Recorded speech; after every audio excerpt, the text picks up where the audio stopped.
ကားတွေမှာဘာကြောင့် ABS မီးလင်းတာလဲဒါနဲ့ပတ်သက်ပြီးတော့မိတ်ဆွေတို့ကိုဘုသူဒ္ဓဖြစ်မျှဝေပေးနေတာပဲဖြစ်ပါတယ် ABS စနစ်ဆိုတာကတော့ကားရဲ့ brake စနစ်မှာထည့်ပြီးတော့ပေါင်းပြီးတော့တက်ဆင်ထားတဲ့စနစ်တစ်ခုပဲဖြစ်ပါတယ်အရင်တော့ကတော့ brake စနစ်မှာ hydraulic စနစ်ကိုသာအသုံးပြုတာပဲဖြစ်ပါတယ်နောက်ပိုင်းမှာကတော့ကားတွေမှာ ABS လို့ခေါ်တဲ့ anti-lock brake system ကိုပေါင်းပြီးတော့ထည့်ပြီးတော့အသုံးပြုလာကြတာပဲဖြစ်ပါတယ် ABS စနစ်ပါလာတဲ့အခါမှာကားရဲ့ brake pan နဲ့စနစ်ကလည်းပို့ပြီးတော့ကောင်းလာတာပဲဖြစ်ပါတယ် ABS စနစ်မှာပြစ်ချက်ရှိနေတဲ့အခါမှာကားရဲ့ဒိုင်ခွက်မှာဒီလိုပုံစံမျိုး ABS ဆိုတဲ့မီးလင်းလာမှာပဲဖြစ်ပါတယ် ABS စနစ်မှာဆိုရင်တော့ဒါက ABS actuator ပဲဖြစ်ပါတယ်ဒီနေရာကတော့ ABS ရဲ့ motor ပဲဖြစ်ပါတယ်အတွင်းထဲမှာကတော့ ABS ရဲ့ solenoid တွေပါဝင်မှာပဲဖြစ်ပါတယ်ဒါကတော့ wheel speed sensor လို့ခေါ်တဲ့ ABS sensor တွေပဲဖြစ်ပါတယ်ကားလေးဘိန်းလုံးမှာဆိုလို့ရှိရင်တော့ wheel speed sensor တစ်ခုချင်းစီပါဝင်ပြီးတော့ wheel speed sensor ကကားလေးဘိန်းဖြစ်တဲ့အတွက်၄ခုပါဝင်မှာပဲဖြစ်ပါတယ်ကားဘိန်းတွေရဲ့လေပတ်မှုကို wheel speed sensor ကအာရုံခံမယ်အာရုံခံပြီးတော့ skid control ECU လို့ခေါ်တဲ့ ABS ECU ကနေပြီးတော့ signal data အချက်လက်တွေကိုလက်ခံရယူတာပဲဖြစ်ပါတယ် skid control ECU ကနေပြီးတော့လက်ခံရယူပြီးတော့မှ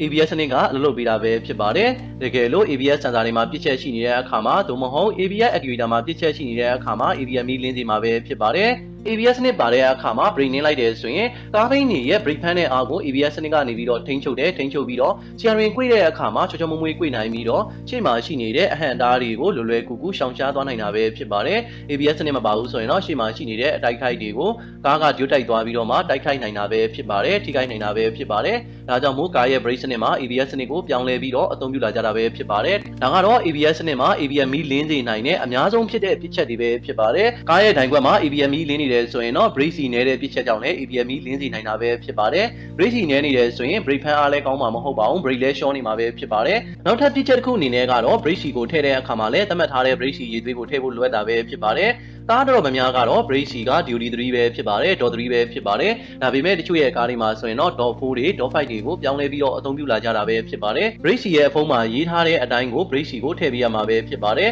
တကယ်လို့ Dot 4သုံးတဲ့နေရာမှာ Dot 3ကိုသုံးတယ်ဆိုရင်လည်း ABS မီးလင်းပြီးတော့ brake ရှော့မှာပဲဖြစ်ပါတယ်အဲဒီလိုပဲ Duty 5လို့ခေါ်တဲ့ Dot 5ကိုသုံးတဲ့ကားက Dot 4သုံးတယ်ဆိုလို့ရှိရင်လည်း ABS မီးလင်းမှာပဲဖြစ်ပါတယ်ဒါကြောင့်မို့ brake စီရဲ့အဖုံးမှာရေးထားတဲ့ brake စီရဲ့နံပါတ်အတိုင်းထည့်ပေးဖို့လိုအပ်တာပဲဖြစ်ပါတယ်နံပါတ်2အနေနဲ့ကတော့ ABS sensor ရဲ့ပြစ်ချက်ပဲဖြစ်ပါတယ် ABS sensor တွေမှာဖုံတွေကတ်နေတာဒါမှမဟုတ်ရင်အမိုက်တွေကတ်နေတာဒါမှမဟုတ်ရင် ABS sensor တွေပြစ်ချက်ရှိနေတာ ABS sensor တွေကြောင်နေတဲ့အခါမှာလည်း ABS မီးလင်းစီမှာပဲဖြစ်ပါတယ် ABS sensor ကောင်းမကောင်းကိုတော့ scan 2ထိုးပြီးတော့ data ကြည့်မယ်ဆိုရင် sensor ကောင်းမကောင်းကိုအလွယ်ကူသိရှိနိုင်မှာပဲဖြစ်ပါတယ်ဒါကြောင့်မို့ ABS မီးလင်းစီတာကတော့ ABS sensor ရဲ့ပြစ်ချက်ကြောင့်လည်း ABS မီးလင်းစီတာပဲဖြစ်ပါတယ်နံပါတ်3ချက်ကတော့ ABS sensor ရဲ့ wiring ပြစ်ချက်ပဲဖြစ်ပါတယ် ABS sensor မှာ ECU ကနေပြီးတော့တွေ့တန်းထားတဲ့ wire line တွေရှိပါတယ်အဲ့ဒီ wire line တွေပြတ်နေတာကြွက်ကိုက်ထားတာဒါမှမဟုတ်ရင်ခွေးကိုက်ထားတာအဲ့လိုပုံစံမျိုးကိုက်တာကြောင့်လည်း wire line တွေပြတ်ပြီးတော့ ABS မီးကိုလင်းစေမှာပဲဖြစ်ပါတယ်နံပါတ်4အချက်ကတော့ ABS ရဲ့ module ပဲဖြစ်ပါတယ် ABS module ပြစ်ချက်ကြောင့်လည်း ABS မီးကိုလင်းစေမှာပဲဖြစ်ပါတယ်ဒီပြစ်ချက်ကတော့များသောအားဖြင့်